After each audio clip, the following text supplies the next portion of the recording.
Tonight, we are getting an update on two new policy changes involving your child's schools. One impacts cell phones in the classroom. The other deals with who can use which bathroom at school. They were both passed as part of the budget. Our Josie Frost is in the studio tonight with more on whether these new rules will be in effect when your child goes back to class next month. The provisos require school districts to adhere to rules in the state budget to receive their state funding.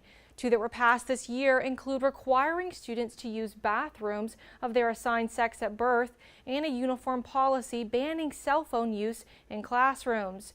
But the Department of Education says those changes won't come right away. And it's not protecting them, it puts them at risk. There are more important things that we need to be concerned about regarding our schools and our public education than this. Christina Picozzi is the executive director of the Harriet Hancock LGBT Center.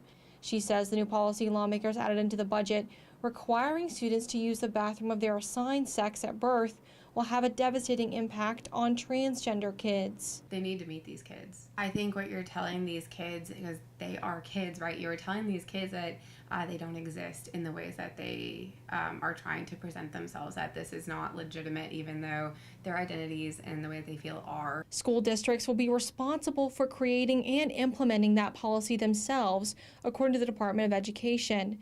But for another proviso banning cell phone use in schools, the Board of Education will create one uniform policy that districts will be required to adopt.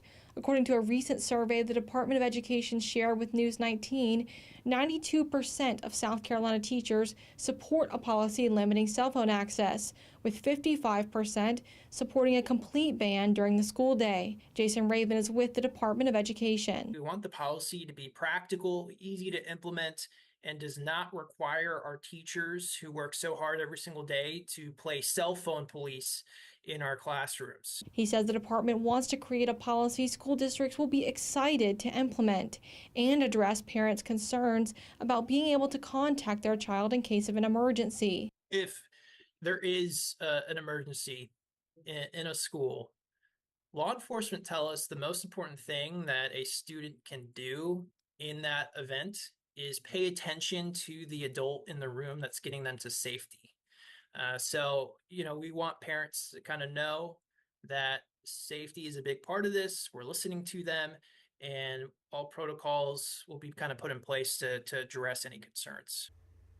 Raven said the department hopes to finalize the draft cell phone policy for the board to vote on in August.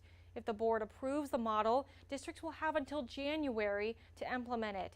As for the bathroom regulations, Raven says the department plans to share more guidelines with districts soon for implementing this policy. Josie Frost, News 19, WLTX.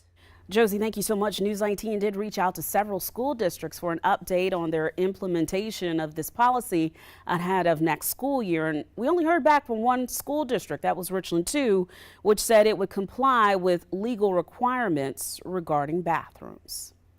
New tonight.